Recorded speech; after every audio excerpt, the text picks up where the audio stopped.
The Power of Less by Leo Babauta. Picture a guy who's completely underwater. Not literally drowning in the ocean, but suffocating under the weight of his own life. He's buried in debt up to his eyeballs. His job keeps him constantly stressed and miles away from his 6 kids. He's carrying extra weight, his health is shot, he can't kick the smoking habit, and honestly, he's miserable about where everything is heading. Every single day feels like chaos. Just this endless barrage of emails, phone calls, and people wanting something from him. He feels overwhelmed and powerless. Here's the kicker, though. He's producing more, doing more, hustling harder than ever before, but inside, he's running on empty. This isn't some made-up story from a self-help novel. This was Leo Babauta's actual life just a few years ago. From that breaking point, he made one simple choice that flipped his entire world upside down. He didn't stumble onto some secret productivity trick or download the latest app. Instead, he discovered something way more fundamental. He discovered the power of less. By embracing this one simple idea, he didn't just quit smoking. He went on to run marathons. He didn't just tidy up his workspace. He wiped out his debt completely and launched 2 successful online businesses, one of which now reaches millions of people every month. And get this, he did all of it while raising his 6 kids and finding a level of peace and calm he never imagined was possible. The book we're diving into today, The Power of Less, is basically the roadmap he drew during that transformation. It's not just another time management book, collecting dust on your shelf. It's a whole philosophy for living. It's a quiet rebellion against our modern obsession with having more, doing more, being more. And here's the bold promise this book makes. By intentionally setting limits and focusing only on what truly matters, you won't just get more done. You'll do it with less stress, more joy, and a deeper sense of purpose than you've ever experienced. So if you've ever felt like you're running on a hamster wheel, constantly busy, but never actually getting anywhere that matters, stick with me. Because over the next few minutes, we're going to explore the simple, beautiful, and honestly life-changing art of limiting yourself to the essential. And in doing so, you'll unlock a power you never knew you had. Our story kicks off with a problem that hits close to home for pretty much everyone today. We're living in this amazing time where we can accomplish things faster than any generation before us. But here's the twist. We've also never been more completely overwhelmed. We're basically, as Babauta puts it, drinking from a fire hose of information. Your day starts with an inbox full of demands and somehow ends with it just as full. We're drowning in notifications, requests, and endless to-do lists. This constant overload isn't just making us inefficient. It's making us stressed, it's wasteful, and deep down we all know this isn't how we want to spend our one precious life. So what's the answer? Do we need to pull a Thoreau, build a cabin in the woods, and go completely off the grid? Babauta says no way. He's proposing something much more practical, a middle ground where you can find calm right in the middle of all the chaos. The solution he discovered boils down to just 2 steps. These 2 steps are the foundation of everything in this book, the beating heart of his entire philosophy. Step 1. Identify the essential. Step 2. Eliminate the rest. That's it. That's the whole secret. It's almost embarrassingly simple, right? Yet, it's the key to unlocking extraordinary results. Think about a sculptor staring at a giant block of marble.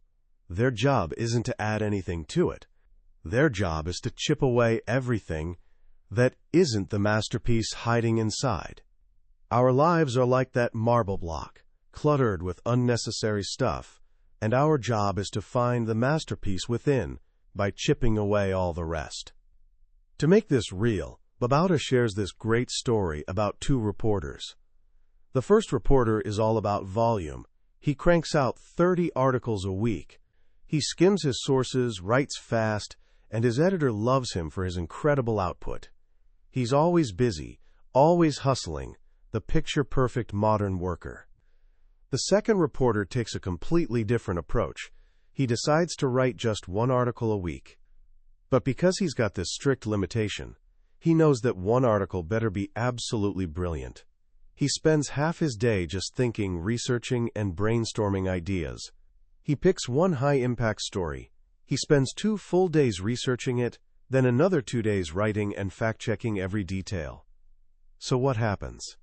The first reporter gets short-term praise and pats on the back. But the second reporter? He produces an award-winning article.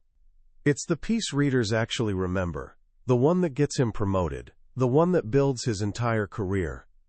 The first reporter was chasing volume. The second reporter was chasing impact. He did less, but achieved infinitely more. That's the power of less in a nutshell. This idea shows up beautifully in the ancient Japanese art of the haiku. A haiku poet has this strict limit, just 17 syllables. That's all they get. Within that tiny space, they've got to convey a powerful image or emotion. They can't waste a single syllable. This limitation forces them to do something critical. Choose only the most essential words. By choosing the essential, they create massive impact with minimal resources. This brings us to the first 2 guiding principles of this whole approach. Principle 1. By setting limitations, we're forced to choose the essential. Principle 2. By choosing the essential, we create great impact with minimal resources. These 2 ideas are the foundation for everything that follows. Whether we're talking about our projects, our email, our health, or the clutter in our closets, the process is always the same. Set a limit, choose what truly matters, and let everything else fall away. But this raises the million-dollar question. In a world full of noise, how do we actually know what's essential? How do we find the signal through all the static? Babauta offers us a series of questions to use as a filter, a guide for our choices. When you're facing a massive list of tasks, projects, or commitments, just pause and ask yourself. First, what are my core values? What principles do I actually want to live my life by? If a task doesn't align with your values, it's probably not essential. Second, what are my goals? Not just career goals, but life goals. What do I truly want to accomplish this year? This month? Today? Inaction is only essential if it moves you closer to one of your most important goals. And third, what has the biggest impact? Not everything on your to-do list carries the same weight. Some tasks are like tiny pebbles, while others are giant levers that can move mountains. Answering 100 unimportant emails might feel productive, but closing one deal that brings in $10,000 is what actually moves the needle. We've got to learn the difference between being busy and being effective. Once you start asking these questions, you begin seeing your life through new eyes. You realize how much time and energy you're pouring into things that are neither important nor impactful. And that's when you can begin the liberating process of elimination. This is the third principle. Simplify. Simplifying is just the act of cutting away everything that isn't essential. This is where the real work begins, and, honestly, where most of us stumble. It's easy to say we should simplify, but actually doing it, that's hard. It requires us to do something most of us are terrible at: saying no. Saying no to new projects, no to unimportant requests, no to commitments that don't align with our values. Every time you say yes to something non-essential, you're implicitly saying no to the things that truly matter. Saying no isn't about being rude or selfish. It's about protecting your time and energy for your highest priorities. Once you've set your limits and simplified your commitments, you unlock the fourth and maybe most powerful principle: focus. In our multitasking world, we've been sold this lie that juggling a dozen things at once is a badge of honor. Babauta argues it's exactly the opposite. Multitasking is actually less efficient because your brain wastes energy every time it switches gears. It's more complicated, which creates more stress and more mistakes. A life without limits is like taking a single drop of red dye and dumping it into the ocean. The color spreads out and dilutes into nothing. A life with focused limits is taking that same drop of dye and putting it into a small glass of water, where its color becomes vibrant and powerful. True power comes from single tasking. It means when you're writing a report, you're just writing the report. You've shut off your email, silenced your phone, and closed all those other browser tabs. You immerse yourself completely in the task at hand. This state of deep immersion is what psychologists call flow. It's that magical feeling when the world around you disappears, you lose track of time, and you're completely absorbed in what you're doing. We find our greatest happiness not when we're mindlessly scrolling, but when we're fully engaged in a challenge we care about. By eliminating distractions and focusing on one thing at a time, you create the perfect conditions for flow to happen, making your work not only more effective but also way more enjoyable. This intense focus doesn't just apply to work, it applies to your whole state of mind. Babauta encourages us to focus on the present moment. So much of our anxiety comes from worrying about the future or replaying past mistakes. But the only time we can actually live is right now. When you eat, just eat. Pay attention to the taste and texture of your food. When you're walking, just walk. Feel the ground beneath your feet and the air on your skin. This practice of being present is a form of meditation you can do anywhere, anytime, and it's a powerful antidote to the stress of our chaotic lives. Now, setting limits, simplifying, and focusing are powerful ideas, but how do we actually make them stick? How do we turn these concepts into automatic behaviors we don't even have to think about? This brings us to the fifth principle, which is the secret to making any lasting change. Create habits. We all know this feeling. You get fired up on January 1st and decide you're going to meditate, exercise, learn Spanish, and write a novel, all at the same time. By January 15th, you're exhausted, overwhelmed, and you've given up on everything. Your enthusiasm has crashed and burned. Babauta learned a crucial lesson from experience. Trying to form multiple habits at once is a recipe for disaster. Your focus and willpower are finite resources. If you spread them across 10 different goals, you're basically guaranteed to fail at all of them. The solution is what he calls the power of less challenge. It's incredibly simple. Focus on creating only one new habit per month. Just one. For 30 days, you pour all your energy and attention into making that one habit stick. Let's say you want to start exercising. You don't commit to working out for an hour every day. That's way too big. Instead, you follow the sixth and final principle: start small. This principle is your secret weapon for success. You decide you're going to exercise for just 10 minutes a day. That's it. It's a goal so ridiculously achievable that it's almost impossible to fail. Why does starting small work so well? Because it bypasses your brain's natural resistance to change. A huge goal feels intimidating and requires tons of motivation. A tiny goal requires almost none. You don't need to feel motivated to exercise for 10 minutes. You just do it. Success builds on momentum. When you start with a small guaranteed win, you can build on it. After a week of exercising for 10 minutes, maybe you feel like doing 15. After a month, that habit is becoming second nature. The next month, you can focus on a new habit, like eating more vegetables, while your exercise habit continues running on autopilot. A small success beats a glorious failure every single time. Over the course of a year, by focusing on one small habit each month, you can completely transform your life in 12 different ways. This is exactly how Babauta pulled off his incredible transformation, from running marathons to becoming debt-free. It wasn't one giant leap. It was a series of small, consistent, focused steps. So we've got our 6 principles. Set limitations, choose the essential, simplify, focus, create habits, and start small.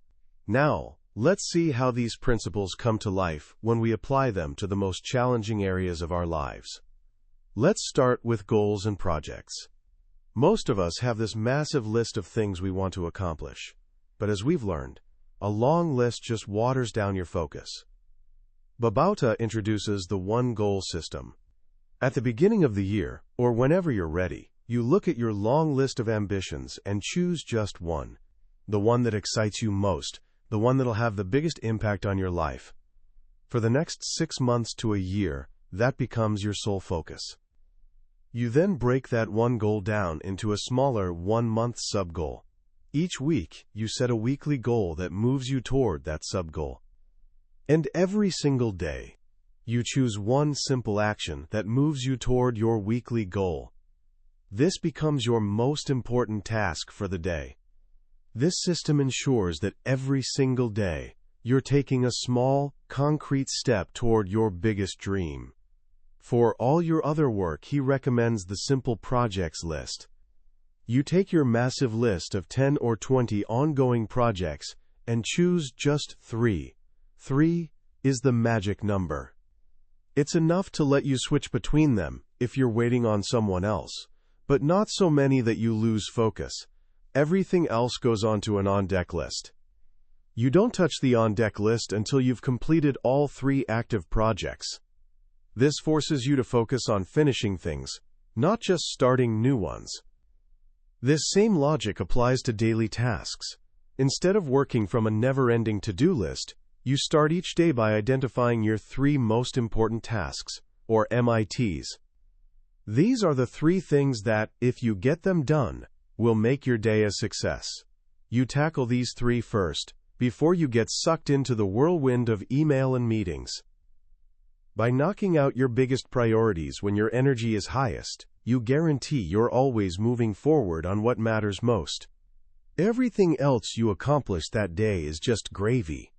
And what about the beast that eats up so much of our time and energy, email? Babauta's approach to email is like a masterclass in applying limitations. First, he says, limit when you check it. Instead of living in your inbox all day, set 2 specific times to process email, maybe 10 in the morning and 4 in the afternoon.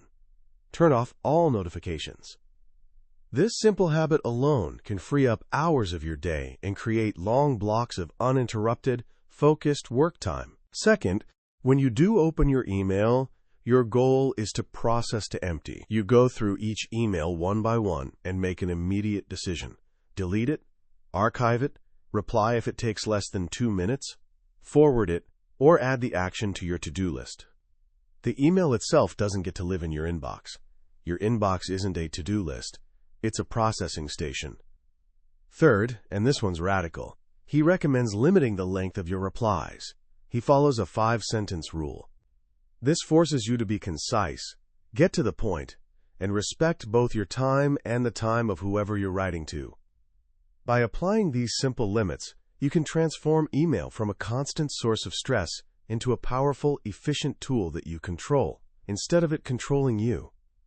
Ultimately, the power of less is a philosophy that extends to every corner of your life. It's about decluttering your workspace so your mind can be clear and focused. It's about slowing down so you can actually enjoy the present moment instead of racing through it. It's about simplifying your commitments so you have time for the people and activities you truly love. It's a journey away from the frantic, overwhelming pressure to do everything, and toward the quiet, powerful confidence that comes from doing only what's essential and doing it well. It's about understanding that simplicity isn't about having less. It's about making room for more of what truly matters. As we wrap up our journey through the power of less, I can't help but feel this profound sense of calm washing over me. In a world that's constantly screaming for our attention, a world that treats busyness like a status symbol, Leo Babauta's message feels less like a productivity hack and more like a lifeline thrown to someone drowning. The real genius of this book isn't some complex revolutionary new theory. Its genius is in its radical simplicity. The idea that you can achieve more by doing less sounds completely backwards, and yet, as you dive into the principles, you realize it's a fundamental truth we've somehow forgotten along the way. What I find most powerful about Babauta's approach is how deeply human it feels. He doesn't parade around as some productivity guru who was born perfectly organized. He starts by showing us his own mess. The debt, the poor health, the constant stress. His transformation feels real and, more importantly, achievable. He gives us permission to be imperfect, to start small, and to focus on making gradual, lasting change, rather than attempting some massive, unsustainable life overhaul. The one habit at a time principle is perhaps the most practical and life-changing piece of advice in the entire book. We all know what we should be doing to improve our lives. The problem isn't lacking information. It's lacking a sustainable method for actually implementing it. By pouring all your energy into a single tiny habit for a month, you make change not just possible, but probable. This book is a powerful reminder that our time and energy are our most precious, non-renewable resources.